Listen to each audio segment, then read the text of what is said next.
Good morning guys, एक बार फिर से स्वागत है आप सभी लोगों का इस गुरुवार की खूबसूरत सुबह पे। मेरा नाम है पवन और इस समय आप लोग मुझे देख रहे हैं सूनी पाटन से सीधा लाइव अपनी स्क्रीन पर। और आज मैं जा रहा हूँ गांव की तरफ, यहाँ से नीचे, क्योंकि यहाँ से सभी लोग जा चुके हैं, कुछ एक लोग रह चुके हैं। यहाँ से जिधर देखो चारों तरफ वीराना ही वीराना नज़र आ रहा है, डेरे की सिर्फ स्ट्रक्चर नज़र आ रहे हैं। और जाने का मन तो नहीं कर रहा है क्योंकि यहाँ पे इतना खूबसूरत जगह है, बहुत सारे फूल खिले हैं, नदी पहाड़ इतने अच्छे हैं। बट जाना ज़रूरी है क्योंकि जो मैंने वीडियोस बनाई है उन्हें भी आप लोगों तक पहुँचाना बहुत ज़रूरी है। हालांकि जब तक ये वीडियो आएगी उससे पहले की सारी वीडियोस आप तक पहुँच चुकी होंगी। तो अब वक्त है गांव की तरफ जाने का, क्योंकि मेरे से पहले यहाँ के सभी लोग जा चुके हैं, मुझे अकेला छोड़ दिया है इन लोगों ने। अभी यहाँ से वहाँ चढ़ना है दोस्तों, कुछ लोग वहाँ भी पहुँच चुके हैं जहाँ धूप आई है। दोस्तों इस वक्त मैं हूँ लेखी की चढ़ाई में और आज बहुत सारे लोग घर को जा रहे हैं, बहुत सारे। जितने मेरे पीछे हैं इतने ही मेरे से आगे भी निकल चुके हैं। और जब इतने सारे लोग घर जा रहे हैं तो मुझे कंपनी मिल चुकी है। वो इसलिए क्योंकि आजकल बरसात का मौसम है तो बहुत सारी बारिश आती है। जैसे कल रात को हुई थी 6-7 घंटे, तो नदी नाले उफान मार जाते हैं। तो जब नदी नाले उफान मारते हैं तो नदी क्रॉस करने के लिए जो लॉग रखे होते हैं लकड़ी के, वो बह जाते हैं, तो फिर फटती है नदी क्रॉस करने में। तो भगवान की दया से अभी तो मौसम साफ़ है और नदी का पानी भी थोड़ा सा कम हो चुका है। तो अभी तो ऐसी कोई मुश्किल है नहीं, लेकिन साइकोलॉजिकल बेनिफिट मिल जाता है जब इतने सारे लोग जाते हैं। और फ़िलहाल मैंने तिरछी कैप इसलिए पहनी है क्योंकि बहुत तेज़ सनलाइट आ रही है मेरे चेहरे पे, दिखना मुश्किल हो रहा है। फ़िलहाल ऊपर पहुंच के दिखाता हूँ आपको यहाँ से चारों तरफ का नज़ारा। तो इस वक्त मैं पहुँच चुका हूँ लेखी की चढ़ाई पे। लेखी की चढ़ाई मैंने पूरी कर ली है। अब यहाँ से तिरछा रास्ता है, लेकिन अब मुझे हो चुकी है बहुत गर्मी। अब मैं अपनी जैकेट उतारूँगा और उसके बाद दिखाऊंगा आपको यहाँ का व्यू, यहाँ से जो व्यू दिखता है। और अभी सुबह का टाइम है तो क्या मस्त व्यू है, ज़रा देखिए अपनी आँखों से। मस्त व्यू है यार, अभी कोहरा भी नहीं उठा है और सुबह का टाइम है मस्त वाला। ये है जहाँ से सूर्योदय हो रहा है और ये सामने धानचेरी का इलाका आ गया। और ये जो बड़ा सा हिमालय दिख रहा है इसके नीचे तपोवन का एरिया आ गया, ये सामने बीरू का एरिया आ गया और ये रहा कुंड का एरिया। और दोस्तों मैं वहाँ से आया हूँ सोनी पाटन से, जहाँ अभी छाया ही है, ये वाली एरिया से। और ये हैं इन पहाड़ों की वैलीज़ जो इस समय बहुत ज़्यादा हरी भरी हो चुकी हैं। तो दोस्तों मेरे साथ कुछ लोग हैं जो जहाँ पे मैं रहता हूँ उस गांव के आसपास के ही हैं। कुछ लोग पटूरी से हैं, कुछ लोग डोगरी से हैं और अभी कुछ लोग आने में ही हैं नीचे से, और कुछ लोग जा भी चुके हैं। वो इतनी जल्दी जा चुके हैं कि बारिश की वजह से टॉर्च लगा के आधी रात में निकले हैं 3 बजे। और अभी नीचे से बहुत सारे लोग आ रहे हैं। नीचे देखिए क्या सुंदर वैली है, क्या हरे भरे बुग्याल हो चुके हैं। अभी तक हम यहाँ पे इंतज़ार कर रहे थे लेखी के टॉप पे पहुँच के बाकी लोगों का, और सब लोग अभी आ चुके हैं। और अब यहाँ से तिरछा है। अब यहाँ से सिर्फ 2 चढ़ाई हैं, एक मेरिंडा की चढ़ाई है और एक फिर घोगाड़ा की चढ़ाई है, और जो बहुत बेकार है यार। जितनी थकान यहाँ से वहाँ पहुँचने में नहीं लगती, फिर वहाँ से घोगाड़ा की चढ़ाई चढ़ने में बहुत ज़्यादा थकान लग जाती है। फिलहाल अब हम यहाँ से चलेंगे पार्थिव मंदिर की तरफ और फिर वहाँ से है बहुत ज़्यादा ढलान उतराई। यह है पालथी की तरफ जाने वाला रास्ता और अभी हमें जाना है उस गैप पे। इस वक्त मैं पहुंच चुका हूं पार्थिव मंदिर पे और यहाँ पे बहुत सारी भीड़ है। आज 5 गते हैं तो 5 गते में बहुत सारे लोग निकल रहे हैं। यह है हिमालय का एरिया जहाँ से मैं आया, और यहाँ से इस तरफ यह है बझांग का एरिया जहाँ मुझे जाना है।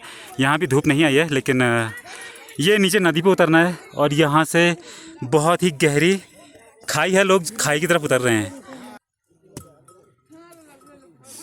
तो दोस्तों अब यहाँ से है एक बहुत ही गहरी खाई जो लगभग 1000 फीट के आसपास है, और यहाँ इसमें कोई भी लापरवाही नहीं। तो अब मैं अपनी जैकेट करूँगा बैग में पैक, चश्मा भी करूँगा बैग में पैक, क्योंकि यहाँ से एक छोटी सी लापरवाही पहुँचा सकती है आपको सीधा 300-400 फीट गहरी खाई में। तो अब मेरे हाथ में सिर्फ एक डंडा रहेगा और कुछ नहीं, क्योंकि इस चढ़ाई में पैरों के साथ साथ हाथों का भी इस्तेमाल करना पड़ता है। तो हालांकि मेरा बैग बहुत फुल है, छोटा सा बैग है, मैं अपना बैग लाया नहीं, किसी और का बैग है।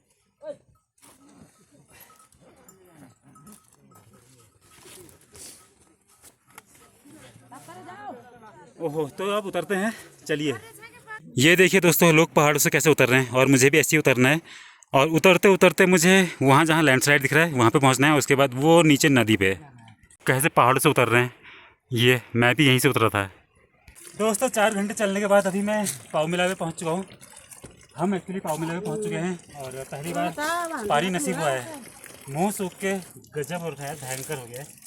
तो पहले पानी पिया जाएगा, उसके बाद आगे को बढ़ा जाएगा। मेरा यानी कि हमारा और इनका डेरा लगभग 20 फीट की डिस्टेंस पे था और ये हमसे 1 घंटा, मुझे से 1 घंटा पहले निकल चुके थे। लेकिन मैंने इनको 2 किलोमीटर में ही इनको पीछे छोड़ दिया और ये अब आ रहे हैं। और ये तो अभी आई है और लोग वही पीछे ये फ़ोन पे बात करते करते आ रहे हैं, वो नीचे से अभी आ रहे हैं ये लोग। यहाँ पे दुकानदार है नहीं, लेकिन ये यहाँ पे अभी नाश्ता खाने के लिए इंतज़ार कर रहे हैं यहाँ पे कुछ लोग।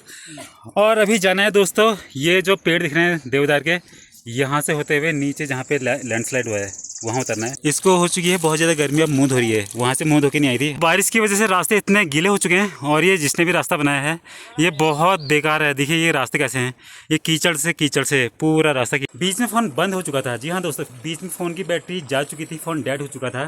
फिलहाल अपडेट ये है कि मैं सूनी पाटन से उतर कर सारी ढलान उतर कर सारी नदियों के पुल पार कर जो लकड़ी के लॉग होते हैं उनको पार करके यहाँ पे घोगाड़ा के गाँव में पहुँचा हूँ। मुझे डर था कि कहीं बारिश की वजह से जो लकड़ी के लॉग्स हैं, जो पुल हैं, वो कहीं बह ना गए हों, लेकिन सिर्फ एक जगह पे पुल बह गया था जहाँ पे मुझे पत्थरों पे छलांग लगा के नदी क्रॉस करनी पड़ी, सिर्फ एक जगह पे। और अभी मैं यहाँ पे घोगाड़ा के एक गांव पे हूँ जहाँ पे स्टार्टिंग पे ही एक घर लगता है। तो वहाँ पे मैंने फ़ोन को चार्ज करने के लिए रिक्वेस्ट की थी और उन्होंने मान भी लिया। तो फिलहाल मैंने अपना फ़ोन चार्ज कर लिया है और मुँह हाथ धो लिया है। और अब मुझे जाना है यहाँ से सीधे ऊपर पहाड़ पे, वो जो ऊपर पहाड़ दिख रहा है वहाँ पे जाना है टॉप पे। और यहाँ से लगभग 1 घंटे का रास्ता है वो, और फिर वहाँ से 15-20 मिनट का रोड का रास्ता है, तिरछा, और उसके बाद फिर है ढलान, और उसके बाद मैं पहुँच जाऊँगा अपने गाँव पे जहाँ पे मैं रहा हूँ। तो बिना देरी किए चलते हैं सीधा आना की तरफ। दोस्तों ये है तिमूर, और नेपाल में इसे हर घर में दाल या सब्ज़ी बनाते समय मसाले के रूप में इस्तेमाल किया जाता है। तो ये जो खड्डा दिख रहा है, यहाँ से लाल मिट्टी खोद के लगे हैं घर की लिपाई करने के लिए, क्योंकि लाल मिट्टी से लिपाई करने के बाद जल्दी उखड़ता नहीं है। तो यार दोस्तों, इस समय मैं पहुँच चुका हूँ घोगाड़ा गांव के टॉप पे, लेकिन बैक साइड पे यहाँ पे एक रोड है, लेकिन रोड पूरी तरीके से ख़राब है। और उसी रोड पे मैं तिरछे जा रहा हूँ घोगाड़ा गांव के फ्रंट की तरफ, और फिर मुझे वहाँ से एक ढलान उतरना है जो सीधा पहुँचाएगा मुझे अना गाँव पर। रास्ते में एक महल का पेड़ है जिस पर काफ़ी सारे महल लगे हैं, लेकिन ये अभी कच्चे हैं, पकने के बाद इनका रंग काला हो जाता है। ये है नीचे बावली गाड़, और इसी के ठीक ऊपर है मुयाना गांव। तो अभी मैं पहुंच चुका हूं घोगाड़ा गांव के फ्रंट की तरफ, और मेरे पीछे जो पहाड़ है उसके ठीक नीचे है अना गांव। तो मुझे वहीं उतरना है। वो जो पुल दिख रहा है उसकी लंबाई है 250 मीटर, तो उस पुल से होता हुआ मैं अना गाँव जाऊँगा उस तरफ। और पुल के इस तरफ का गाँव है, उसका नाम है भेड़ढूंगा। तो अभी मुझे वहाँ उतरना है नीचे। तो यार दोस्तों, फाइनली मैं पहुंच चुका हूं अना गांव पे, और अभी पुल को क्रॉस कर रहा हूं। बहुत थकान लगी है यार, बहुत थकान। और सबसे पहले जाके नहाना है, और उसके बाद फिर चाय पीने दुकान पे आऊँगा।